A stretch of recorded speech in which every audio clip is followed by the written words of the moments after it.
Hai semua, senang bertemu dengan kalian masih di Kode Oni, kombur-kombur dengan Oni. Kali ini Oni mau cerita tentang anak yang penakut.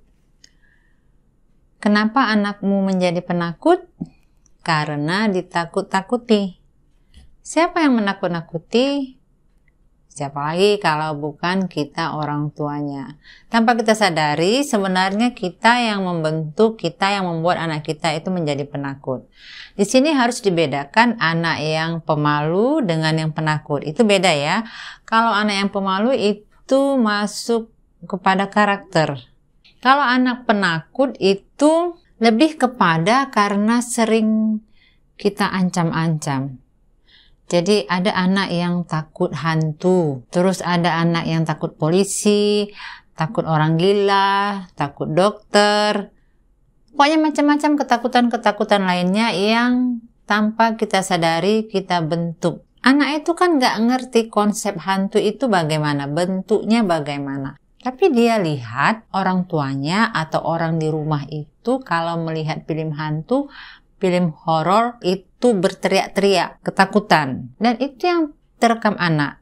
Jadi anak ikut-ikutan, anak tertular-tular takut karena lingkungannya juga takut kepada hal yang sama. Tidak kita takut-takuti saja, tidak kita ajari takut saja, anak itu bisa menjadi takut sendiri akibat dari kebiasaan kita yang tidak kita sadari di contoh anak. Itu yang sering Oni bilang, anak itu peniru yang baik.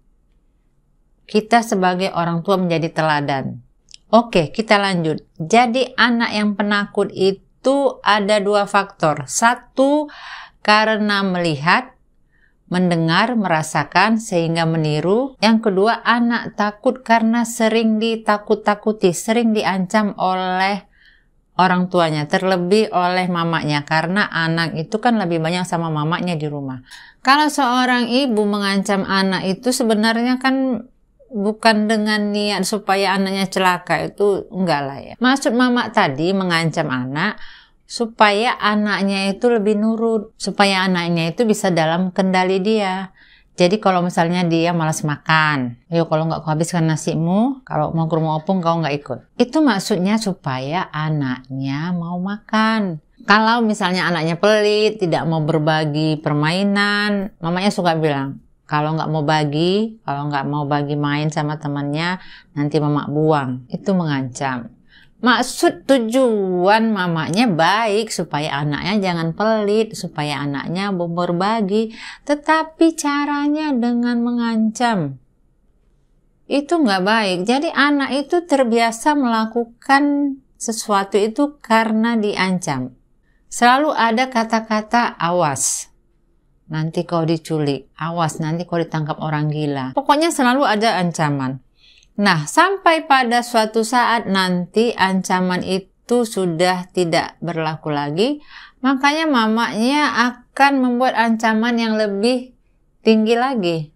Udah maghrib, udah malam, masuk. Dan kau keluar, nanti ada hantu di situ.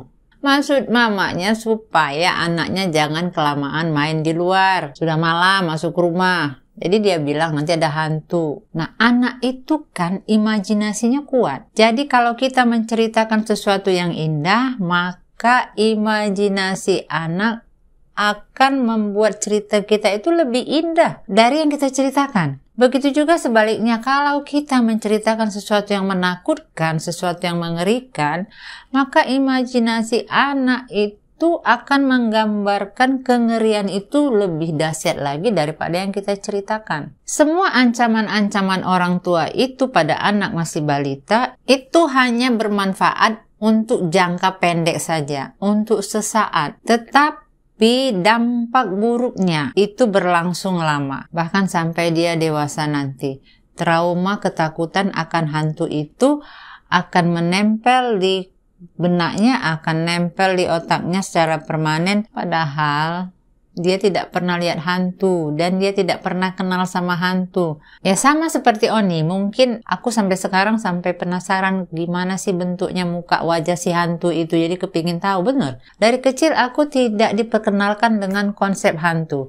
Dari kecil Oni itu tidak pernah mendengar apa itu hantu. Jadi pertama aku dengar hantu itu dari teman-teman. Tapi susah aku terima karena memang dari kecil aku tidak terbiasa. Jadi ketika aku tanya sama opungku, Opung, hantu itu kayak mana gitu. Karena aku masih anak-anak, Opung hanya menjawab secara sederhana saja. Nggak tahu aku kayak mana hantu, nggak pernah aku jumpa hantu. Siapa yang bilang gitu? Kawanku Pung katanya hantu ini. Ya kau tanyalah dia. Kalau tanya Opung nggak pernah lihat hantu. Jawaban yang sangat singkat dan aku percaya bahwa memang opungku tidak pernah lihat hantu gitu. Aku juga tidak pernah lihat. Dan aku tidak perlu takut kepada yang tidak aku lihat. Kembali lagi seperti yang Oni katakan, anak-anak tidak mengenal konsep bahwa hantu itu sesuatu yang menakutkan. Tetapi orang tuanya yang mengenalkan bahwa hantu itu sesuatu hal yang mengerikan, lingkungannya yang memperkenalkan bahwa hantu itu sesuatu yang ditakutkan. Cilakanya, setelah anak tadi besar, dia nggak pernah jumpa hantu, dia tidak pernah bertemu hantu, tetapi rasa takut kepada hantu itu sudah melekat benar di otaknya. Siapa yang rugi? Yang rugi ya kita juga. Kita suruh anak kita misalnya di rumah sendiri, dia nggak berani takut hantu. Atau kita suruh misalnya malam-malam mau beli apa gitu, dia nggak berani. Dia bilang takut hantu. Akhirnya senjata makan tuan. Jadi anak yang sering ditakut-takuti, anak yang sering diancam-ancam, itu akan tumbuh menjadi anak yang kurang percaya diri, anak yang tidak pede, atau bisa menjadi anak yang pemberontak.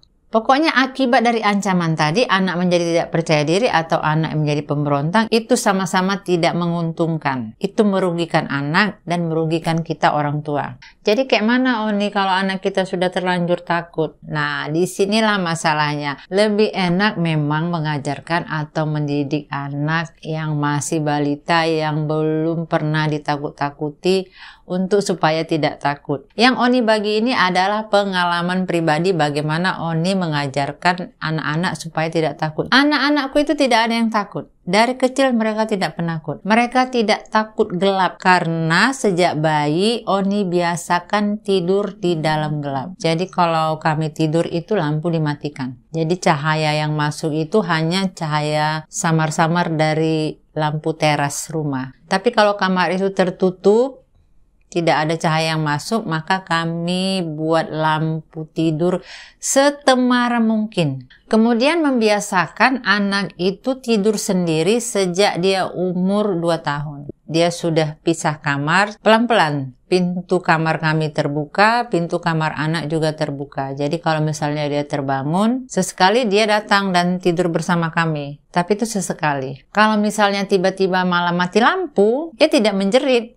Karena sudah terbiasa di dalam gelap. Jadi kalau tengah malam misalnya jam 1 dia sak pipis gitu. Ya dia bangun aja sendiri ke kamar mandi tanpa membangunkan kami. Karena konsep rasa takut itu tidak kami perkenalkan. Jadi anak kami itu tidak pernah membayangkan sesuatu yang menakutkan. Nah kemudian aku tidak pernah mengancam-ancam. Sebenarnya anak lasak, tidak bisa diam, itu tidak usah diancam. Misalnya di tempat keramaian atau di pesta, anak kita mau lari lasak ke sana kemari, kita bilang duduk sini. Nanti kau kalau ke sana kemari ditangkap orang gila kau. Supaya anak bisa tenang di samping kita, apa yang kita lakukan? Apakah kita membawa mainan kesayangannya atau membawa kartu-kartu cerita? Pokoknya sesuatu hal yang membuat interaksi kita sama anak itu ada, sehingga dia konsentrasinya sama kita, sama permainan kita. Kalau anak sudah asik dengan kita, tentu dia tidak lagi lasak lari ke sana kemari. Nah, itu bisa kalian contoh kalau anak kalian masih bayi. Tetapi kalau sudah terlanjur gimana Oni? Nah, ini dia ya. Kalau sudah terlanjur, itu bisa diperbaiki tapi dengan sabar. Ajak dia ngobrol. Tanya, emang pernah lihat hantu? Terus tanya perasaan dia apa? dengan kata hantu itu. Dan dengarkan anak bicara, mungkin dia membayangkan sesuatu apa, atau mungkin dia sendiri pun nggak tahu, tetapi hanya aura ketakutan itu yang dia rasakan dari mendengar cerita kawannya. Ya kalau cuma kita bilang, jangan takut, ada Tuhan gitu.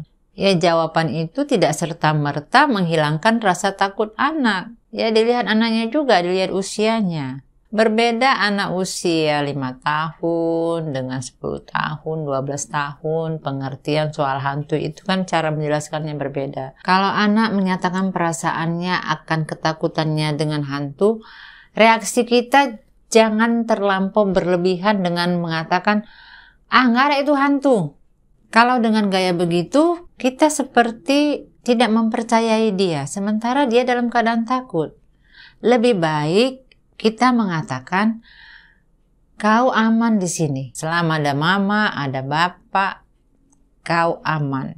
Tidak akan ada siapapun yang berani. Hantu itu ada di dunia lain. Tidak ada di dunia kita. Itu saja kita katakan. Artinya, kita tidak memvonis dia atau kita tidak menghakimi dia bahwa ketakutan dia itu mengada-ada. Tidak. Tapi dia tahu bahwa dia aman. Dia tahu bahwa hantu yang dia takutkan itu ada di dunia lain. Tidak di dunia dia. Seiring bertambahnya waktu, logika berpikirnya akan bertambah baik dan nanti dia akan paham bahwa hantu itu tidak perlu ditakuti. Nah, contoh-contoh yang sederhana tadi itu Oni harapkan bisa membantu para ibu-ibu muda, mama-mama muda untuk mengatasi anaknya yang sudah terlanjur jadi penakut supaya lebih berani. Perlu diingat, tidak guna untuk menakut-nakuti anak. Kadang-kadang tanpa kita takuti pun karena lingkungan anak bisa takut sendiri. Tugas kita sebagai orang tua adalah bagaimana membentuk anak kita menjadi anak yang percaya diri supaya nanti menjadi anak mandiri, karena tidak selamanya anak itu bersama kita. Anak itu hanya sebentar saja bersama kita. Dia nanti akan lebih banyak di luar. Bagaimana nanti dia akan berkomunikasi dengan orang asing? Bagaimana nanti dia akan mempertahankan diri dia? Bagaimana dia akan mengatasi masalah-masalah, mengatasi ketakutan-ketakutannya? Itu dimulai dari rumah, itu dimulai dari dia kecil. Tidak ada kata terlambat bagi orang yang mau berubah untuk lebih baik dari yang sebelumnya. Kalau kalian merasa video ini ada manfaatnya, tolong di-subscribe, di-like, komen, dan share. Tetap semangat, tetap bahagia supaya kita sehat. Kalau ada kurang-kurangnya, mohon dimaklumi karena Oni kayak gitu orangnya.